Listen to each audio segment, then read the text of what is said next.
Okay, sandali let me just start the recording.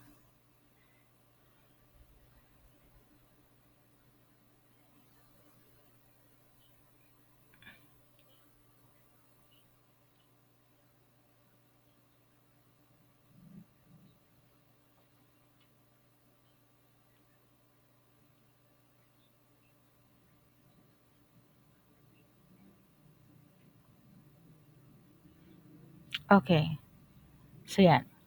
Uh, so first thing that you'll notice is when you talk about Greek technology is the number of their philosophers or the ones who are actually giving ideas in terms of science and technology. So although technology is already established during that time, but they have a lot of philosophers. So isa-isahin natin yon. So we have Thales of Miletus. He's actually uh, the one who propagated about the theory of matter. And they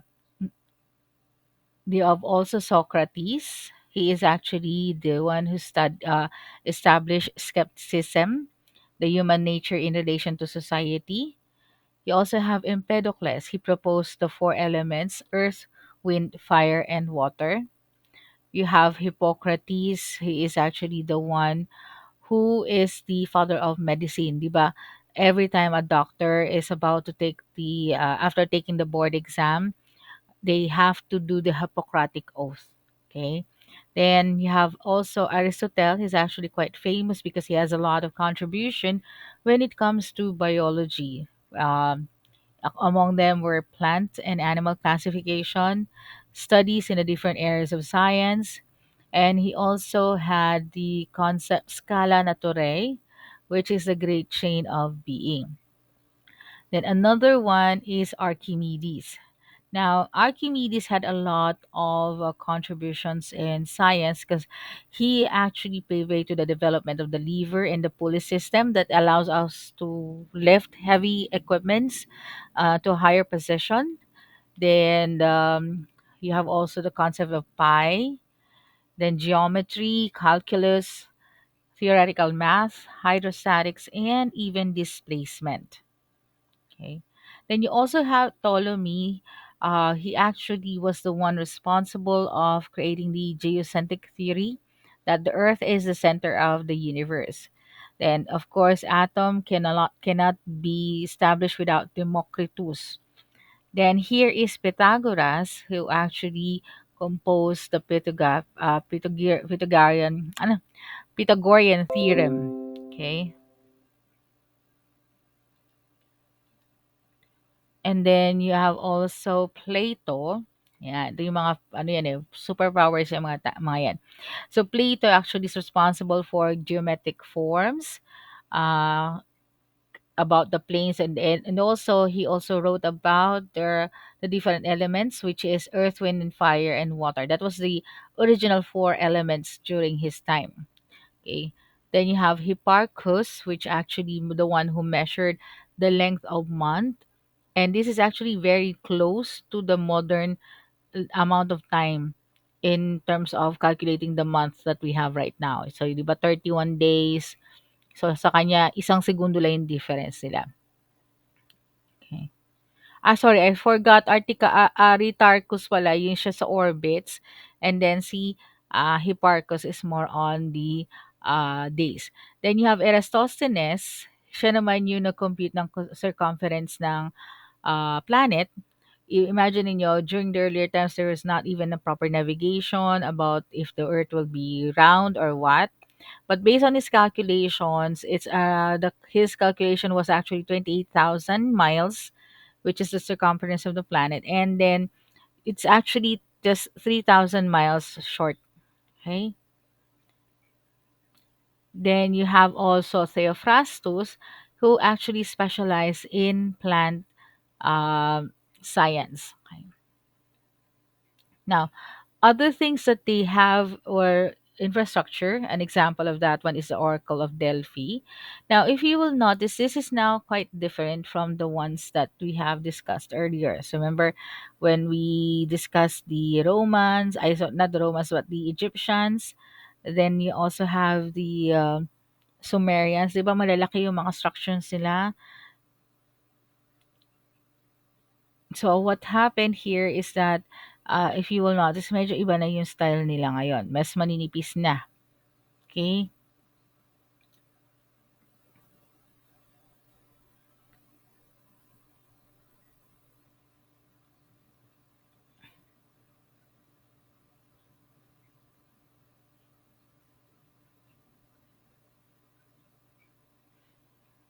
Okay. Then you have also the amphitheater. Okay. So the amphitheater, actually ito yung ano concept natin ng ginagamitan ngayon do sa mga theater, sa mga sinehan. So because of the way that they actually created it, somehow the sound becomes concentrated, and then it can be heard from afar. Gano'n kaganda yung kanilang amphitheater. Everybody can watch. Okay? Kaya nga 'di ba 'pag nanonood tayo ng mga concerts, 'di ba? Yan, ganyan yung style na ginagamit natin ngayon.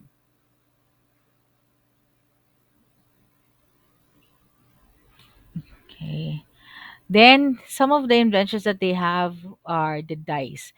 According to historian, this is actually coming from yung sakong natin. Yan yung ginagamit sa dice noong unang panahon. So, remember, there were wars during the ancient times. So, yun yung ginagamit nila. Kasi medyo, ano eh, malambot yung sa sakong natin.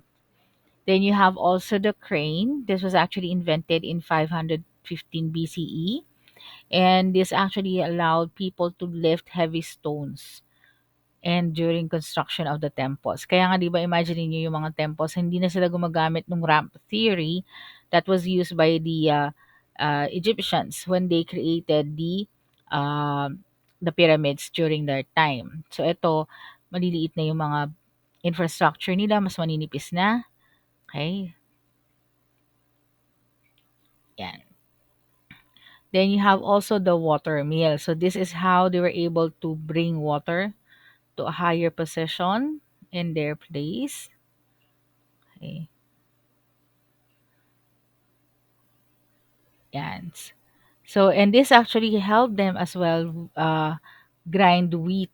Okay, para hindi na sila nagbabayo ng wheat. They can actually it can actually ease up their work. So the Greek invented the two main components of the water mills, which is the water wheel itself and then yung gear. Okay, some of the earlier devices of the water-driven wheel appears to be technical treatises written by engineer Philo of the Byzantium Empire. Then you have also the Greek fire, also known as the cannon. And so this was existed in 7th century already. So this was used against the invasion of the Arabs in Constantinople, and the device releases a flaming liquid believed by scholars to be a mixture of quicklime and naphtha or turpentine, which is actually extremely difficult to stop and can burn a fleet of soldiers at once. Okay. Then they also have the catapult, which was introduced in the Greeks by Dionysius, the elder of Syracuse, and it was used in throwing big objects during warfare. Okay, later wheels were added by the Romans. Again, kaya nga 'di ba, may kasabihan tayo sa English literature that glory that was Greece, grandeur that was Rome. When you say glory that was Greece, is that the Greeks had already the technology. Now, when the Romans took over Greece, they assumed everything that is Greek in nature. Kumbaga, inassimilate nila lahat ng Greeks and inimprove lang nila. So, yung version ng catapult na ng Romans, nilagyan lang nila ng gulong. Now, another one is the Archimedes screw. Ito yung ginagamit nila para magpataas ng tubig. Okay? So, it was invented by Archimedes. So, you have there a screw inside a cylinder which lifts up water to higher places. Okay? The top screw can be turned by hand or by windmill or by an engine. Okay? So, ito yung ginagamit la for irrigation. And actually, this is one of the technologies that was used in the ano ba 'yun, Hanging Gardens of Babylon. Meron silang Archimedes screw doon. Okay? Then in architecture, they also invented the columns. Okay? So you have their arches and the columns. Now they are have different types of columns for the Greeks. So nagsimula sila dun sa Doric, which is very simple. Then they have evolved to form now medyo may konting arte.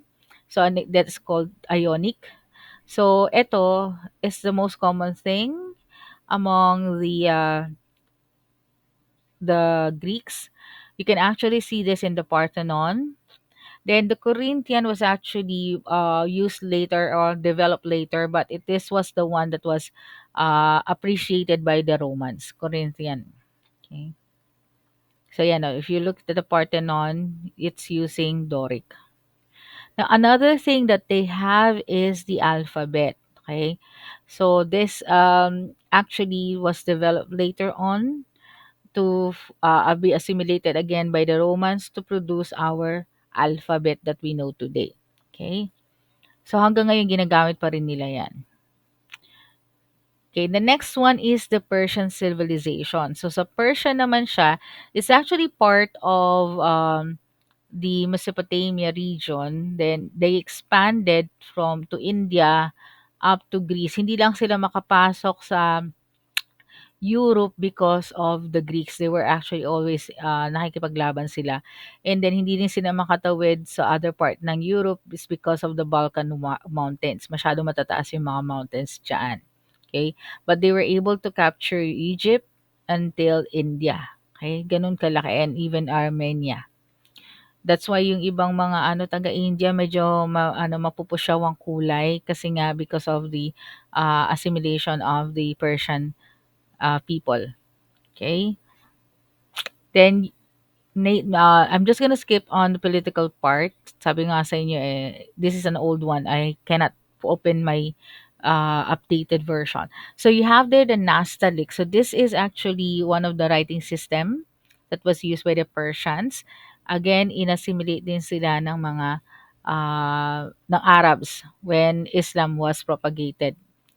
Then they also have the vertical windmill. So alam natin yung windmill sa 'di ba, sa sa Rizal and also sa Bangi. Sa kanila nakahiga kasi ang ginagamit nila dun 'to yung panggiling din siya. May machinery sa ilalim or engine sa ilalim 'yan. Okay, so yung hangin would enter on one of the openings and it will cause the windmill uh to turn. Okay. Then they also invented the brick. Okay. And then they also had the yakchal. So the yakchal is actually an ancient evaporative cooler. Okay. So sa loob niyan is malamig. They can actually produce ice here as well. And usually katabi niya yung mga towers, cooling towers. So yung cooling towers actually absorbs air as it passes through, nagta-travel yung air downwards. And then, nagme-maintain nila yung cold air sa baba. Okay? And this is how it looks like yung sa loob ng yakchal. Although mainit sa labas, but because of the way the structure is built, kaya nga di ba papansin nyo guys, sa mga bahay, if your house has a very high ceiling, hindi nyo ramdam yung init. Kasi nga po, yung init, tumataas siya, lumalayo sa katawan ninyo. Pero kung mababa yung makisame nyo, ramdam na ramdam nyo yan. Okay? Then you have the kanat. The kanat or your cannot, hindi yan cannot. Kanat. Kanat is actually allows them to get water from the mountains. So usually during the rainy season, they have the water would go down along the mountain. So what they did is they had a series of holes at underground passageway ng water. Okay? So what will happen is ito yung itsura niyan. So pag mataas or madaming tubig or tag-ulan, napupuno tuloy yung nila, imbakan ng tubig sa ilalim. Actually, it still is existing as of today. Okay? And during summer, nagre-recede siya. Pero since meron silang poso doon, they can still get water there. Okay? So yan po. Yan. So here showing the rainy season para hindi sila na ano tawag to, nababaha. Yan, pag umuulan, they have those canals absorbing the water. Okay. Now, it's also the canal also helps in the cooling system. So 'di ba nakita niyo yung cooling tower sa tabi nung ano kanina nung nung Yakal. So, what would happen is that since may water diyan, yung hot air ngayon, ang tendency kasi ng hot air as per physics is that hot air usually goes down, cool air rises. Okay? Ay, sorry, baliktad. Hot air goes up, cool air goes down. So, what happened is that the hot air is being pushed downwards and it's gonna be cooled out by the uh, Kanat. So, lalabas ngayon si cold air palabas ng tower. Okay. Then you have also Persian art. Okay. So, it's actually showing here the immortals. So, immortals, ito yung ano, if you watch yung 300, yun yung mga taong nakamaskara. So, ito yung mga royal guards. And they say that it is immortals kasi nga, meron pala silang meron silang reserbang tao. Kunyari, may namatay.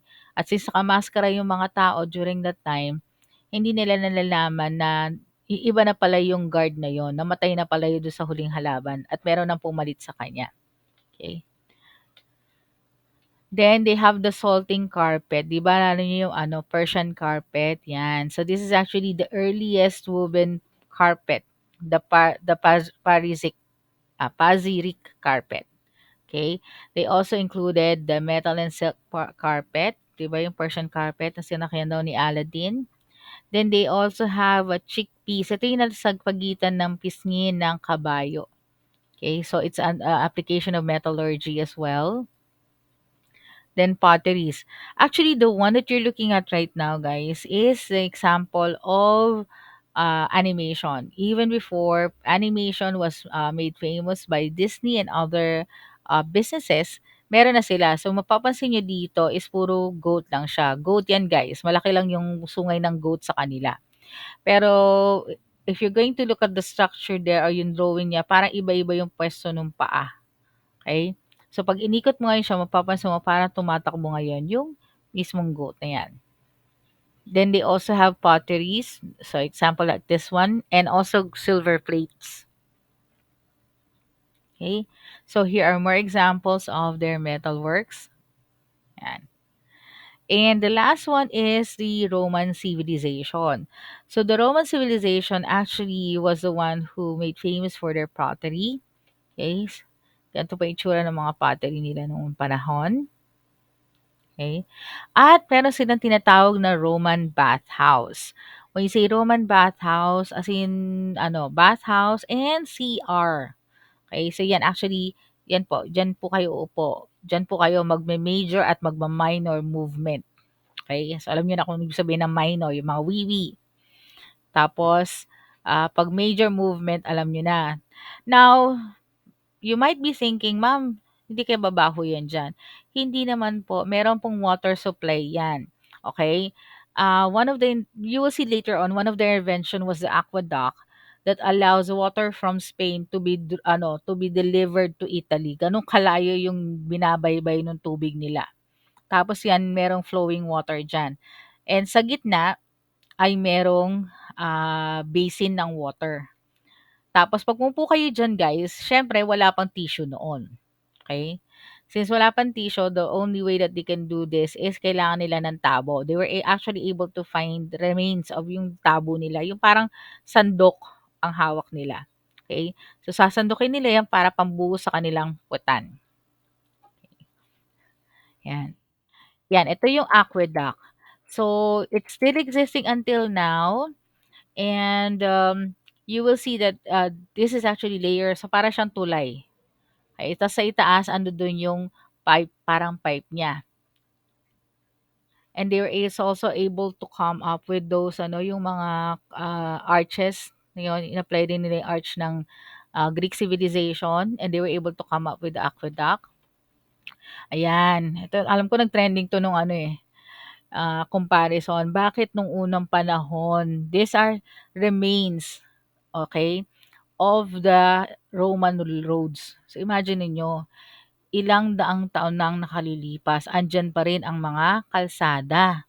Bakit dito sa Pinas, 'di ba, guys? If we're going to look around here in the Philippines, ano nangyari? Inayos ng June, umulan, butas-butas na naman, 'di ba? Kaliwa't kanan ang balita na may naaksidente dahil sa ganto, dahil sa ganyan, dahil sa lubak. Imagine nyo, pati yung ano, yung flyover may baha, 'di ba? Pero sa kanila, bakit gano'n, no? Existing pa rin. Okay, so those are actually their wonders, yung mga gawa nila ng ancient times.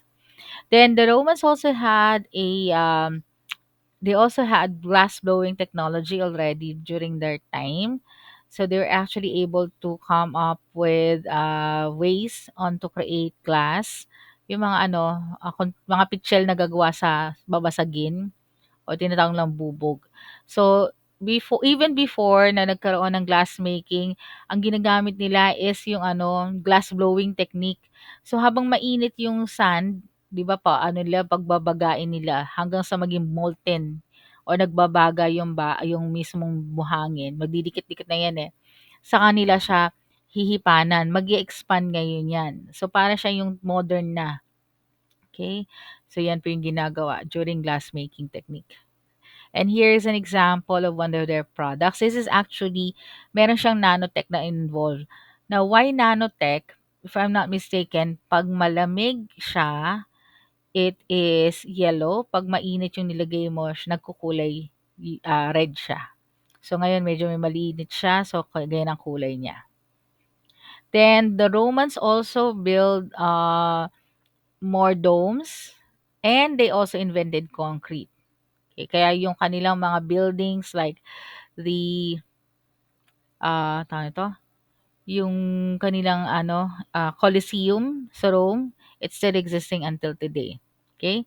So here are your Colosseums, yung amphitheaters nila or yung theater nila ngayon. Okay, so this is actually similar to sa ano, 'di ba, if you watch yung mga mga drama, ano hindi pala drama, yung mga concert, 'yan.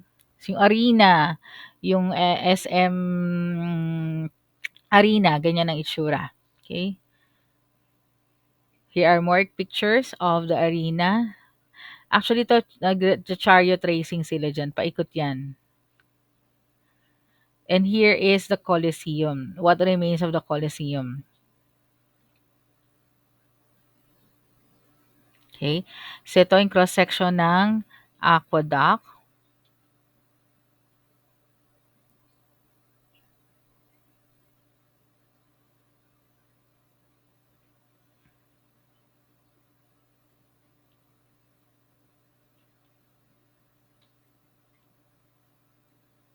Okay. And also the number system. Although hindi na masyado natin ginagamit, but there are still some institutions who use this usually for visual presentation. Okay. Then they also have a surgical instrument, and one of those who were the recipient of the uh, those application of surgical instrument was Julius Caesar. Kasi nga 'di ba, that's why we have the cesarean birthing method is because it was the first time that Julius Caesar, I mean, when Julius Caesar was born, his mother was actually sliced open para lang siya ipanganak kasi masyado daw malaki ang ulo ni Julius Caesar. Okay? Then you have here, ito yung isa sa mga ano, glass blowing nila. Yan. Yan. Okay? So, any questions so far, guys? Wala po. Okay. So, well, sige, let me just go over. I have some videos I'd like to share with you since maaga pa. Okay? Wait lang po.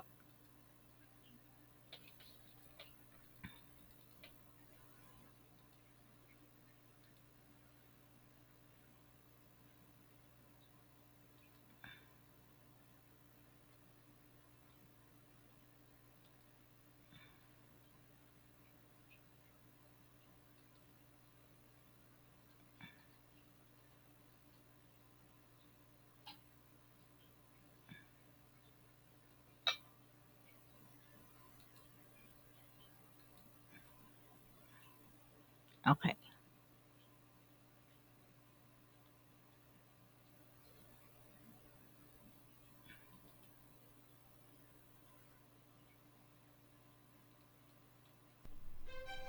Art, philosophy, democracy, and heroes. These are just a few achievements of the legendary civilization known as ancient Greece. Ancient Greece was born on the shores of the Aegean Sea about 4,000 years ago. In over a millennium, it expanded to lands as far west as Spain and as far east as India. Throughout this age of empire, the ancient Greeks made political, militaristic, and cultural achievements that resonated long after their empire fell. Part of the ancient Greeks' legacy involved politics, one of which was the political system of Greece itself. Unlike many nations that were under unified rule, Greece was a collection of over 1,500 territories that acted as sovereign nations. Called city-states, these territories had their own rulers and sometimes fought each other. Another political development was the institution of the first large-scale democracy. Developed in the city-state of Athens, democratic rule was a way to give the Greek people representation and political power. The Greeks also earned a strong reputation for their military. The military helped expand the Greek Empire by establishing colonies overseas, and it protected Greece itself from foreign invaders like the Persian Empire. When such a threat occurred, city-states united to defend their homeland. Many Greeks, particularly in Sparta, took immense pride in their military and regarded their soldiers as heroes. Their heroism was often turned into legend thanks to literary works like the Iliad. War heroes also inspired the creation of the Olympics, which celebrated physical competition. Of all aspects